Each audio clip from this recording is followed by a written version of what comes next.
पनवेल तालुका में घोट गांव, जहां पर सिडको अथॉरिटी का डंपिंग ग्राउंड है, वहां पर उस डंपिंग ग्राउंड से जो पॉइजनस लिक्विड्स बाहर आते हैं, फ्लूइड बाहर आता है, वो आजू बाजू के वाटर बॉडीज में जाता है और जो गांव वहां पर है, नागरी बस्ती है, उनके जीवित को धोखा इस माध्यम से तैयार हुआ है। एक दुर्दैवी घटना यहां पर घटी कि जिस गौ माता का हम पूजन करते हैं, गोवंश का संरक्षण करने का काम हम करते हैं, हमारा सरकार उसके लिए कटिबद्ध है, लेकिन सिडको अथॉरिटी के माध्यम से जो घटना घटी कि जहां पर इन हमारी गौ माता का अंत हुआ और 40 गौ माता थी, जिसमें से 19 गौ माता को उस पानी के वजह से पॉइजनस, वहां पर वो पानी पीने के वजह से वहां पर फूड पॉइजनिंग हुआ और उसमें से 7 गौ माता का अंत हुआ। आणि या 7 गायींपैकी त्या ठिकाणी अनेक गायी या गर्भधारणा असलेल्या होत्या की ज्यांना काही दिवसात त्यांना त्या ठिकाणी वासरू होणार होतं, अशी स्थिती होती आणि एकूण 40 त्या ठिकाणी गोमाता होत्या, त्यातल्या 19 गोमातांना त्या ठिकाणी या विषबाधेची लागण झाली, त्या पाण्यातून त्यांना इन्फेक्शन झालं। मग जर का ही घटना असेल तर यावरती सिडकोचे अधिकारी कोण जबाबदार आहेत? कोणी हे अक्षम्य दुर्लक्ष केलेलं आहे। आज आमच्या गोमातांचा त्या ठिकाणी अंत झाला, पण हे पाणी पिल्यामुळे त्या ठिकाणी मानवी जीवनाला सुद्धा किती मोठ्या प्रमाणावर धोका आहे हे आपण समजू शकता। हा लॅब टेस्टिंगचा रिपोर्ट आहे की ज्यामध्ये स्पष्टपणे लिहिलेलं आहे की जे कंटेंट्स विषारी आहेत ते त्या ठिकाणी असू नये आणि त्या ठिकाणी हे जे कंटेंट असतील तर त्यामुळे मानवी जीवनाला सुद्धा धोका असू शकतो, अशा प्रकारचे हे रिपोर्ट्स आहेत। त्यात सीओडी किती असावा, त्यात टीडीएस किती असावा, जे कंटेंट्स आहेत त्याचं विश्लेषण या ठिकाणी आहे आणि हे सगळे कंटेंट थोड्या नाही तर 20-20 पटीनं जास्त आहेत, अशा प्रकारची ही स्थिती आहे।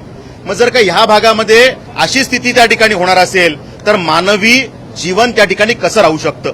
म्हणजे सिडकोने हे डम्पिंग ग्राउंड तयार करताना हा विचार केला नाही का की आजूबाजूला पूर्ण नागरी वस्ती आहे, जे घोट गाव, सिद्धी करवले गाव, तळोजाची नवीन वस्ती, फेज 1, फेज 2, नागझरी, ही सगळी आजूबाजूला असलेली गावं आहेत। आणि मग जर का सिडको सारखी गव्हर्नमेंट अथॉरिटी जर का शहरात त्या गावांच्या जवळ जाऊन जर का अशा पद्धतीने डम्पिंग ग्राउंड करणार असेल आणि पूर्णपणे त्या मानवी जीवनावर परिणाम करणार असेल तर ते आम्ही सहन करणार नाही। आणि अशा प्रकारची स्थिती आहे की त्या ठिकाणी गेल्या काही वर्षांमध्ये कॅन्सरचं प्रमाण वाढलेलं आहे, त्या ठिकाणी आमच्या मातृशक्तीला गर्भधारणा होण्यामध्ये अडचणी तयार झालेल्या आहेत, अबॉर्शनचं प्रमाण वाढलंय, हे इतकं विदारक चित्र त्या ठिकाणी तयार झालेलं आहे। आणि त्यामुळे या विषयावरती वाचा फोडण्यासाठी त्या ठिकाणी मी प्रयत्न करतोय।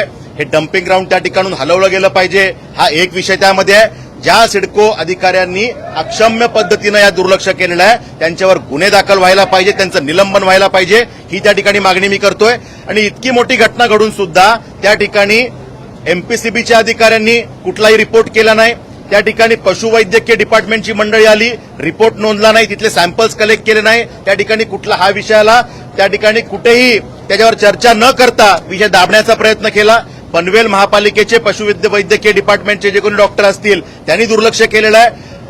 हा जो काही कचरा आहे तो अनधिकृत पद्धतीनं तिथून काढून अनेक फॉरेस्टच्या जागेवर टाकला जातो, त्याची उदाहरणं माझ्याकडे आहेत, मी सभागृहात दाखवणार आहे। मग जर का असं असेल तर त्या फॉरेस्टच्या जागेवर जर का गरिबांना आम्हाला रस्ता करायचा असेल, आदिवासी वाडीला रस्ता करायचा असेल तर फॉरेस्टची मंडळी परवानगी देत नाहीत, पण अशा पद्धतीनं हजारो टन कचरा टाकायला मात्र तुम्ही परवानगी देता आणि कुठेतरी लागेबांधे स्वतःचे जोडून घेता, हे आम्ही सहन करणार नाही। आणि त्यामुळे या सगळ्या अधिकाऱ्यांवरती त्या ठिकाणी कारवाईची मागणी मी करतो।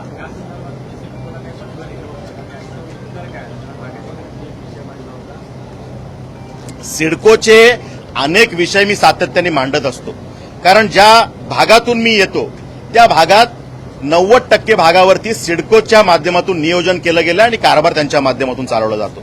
आणि त्यामुळे त्यांचे जे काही गलथान विषय आहेत, जर का हे डम्पिंग ग्राउंडचा विषय असेल तर त्यावरती आज नाही तर गेल्या 15 वर्षापासून तिथले नागरिक भांडतायत, संघर्ष करतात, अनेक संघर्ष समित्या तयार झाल्या, मोर्चे आंदोलनं झाली, पण कुठल्या ना कुठल्या माध्यमातून हे आंदोलन दडपण्याचा प्रयत्न होतो।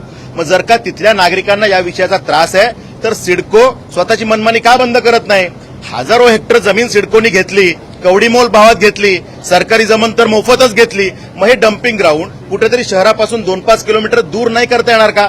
आणि दुर्दैवाची गोष्ट ही की सिडको स्वतः ज्या डेव्हलपमेंट करते, म्हणजे ज्या लॉटरीचा प्रश्न मी मांडला, लॉटरी धारकांची घरं त्या भागात झाली आहेत, ही सगळी घरं सुद्धा डम्पिंग ग्राउंड पासून जो काही बफर झोन असायला पाहिजे त्या बफर झोनचं उल्लंघन करून त्याच्या आतमध्ये ही घरं बांधण्याचं काम सिडकोनी केलंय. म्हणजे लोकांनी लाखो रुपये खर्च करून ते घर घ्यायचे, गोरगरिबांनी त्या घरात राहायला जायचं आणि मग मात्र त्यांना समजणार की इथे डम्पिंग ग्राउंड आहे, दिवस रात्र आम्ही खिडक्या बंद करून राहायचं, तो ती दुर्गंधी आम्ही सहन करू शकणार नाही, पूर्ण हवेमध्ये प्रदूषण, पाण्यामध्ये प्रदूषण, मातीमध्ये प्रदूषण, अशा पद्धतीची स्थिती त्या ठिकाणी या सिडकोच्या माध्यमातून झालेली आहे.